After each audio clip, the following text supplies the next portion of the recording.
Lusot ang may atraso.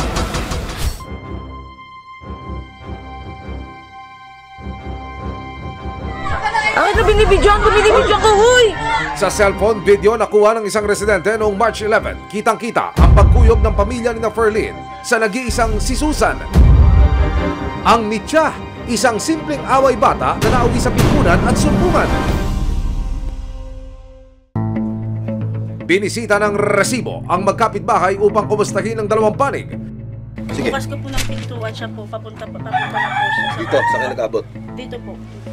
Tapos na po, nung nagsabunutan po kami, nagpagulong-gulong po kami dyan, nagpasabunutan kami dalawa, hanggang umabot po kami dun. Oo. Ay, magano dyan! Hindi na, masari dyan!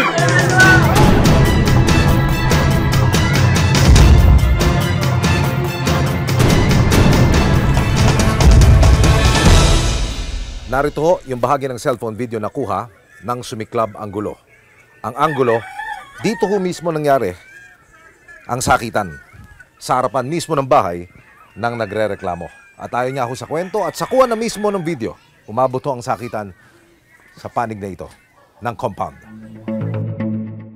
Ayon kay Ferlyn, nais na lang daw niyang makipag-areglo nang hindi na humaba ang away nila ni Susan. Ano ang inaasahan nyo na magiging pag-uusap nyo sa barangay mamaya o bukas?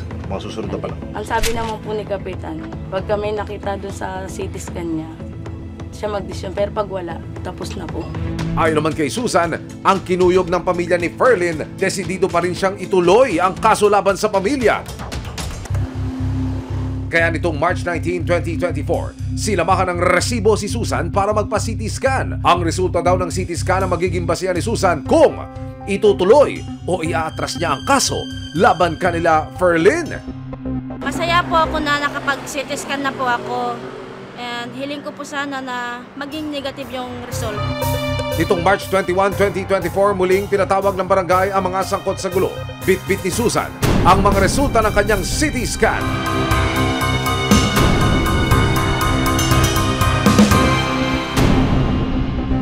Napag-alamang walang natamong anumang fracture o injury si Susan sa kanyang ulo. Ito po yung agreement at kasunduan. Magkabilang panig po is mga ayon at kasundo ng usapin ito'y tapos na. Nakanoted po rito, ayon sa naging resulta ng CT scan, inote ko rin po rito, negatibo naman sa anumang damages impactful. Papasalamat ako sa resulta nila. Alam ko naman din talagang negative. Kaya sana tigilan na lang namin ito. Tama na. Sana sa ating dalawa hindi na maulit. Kasi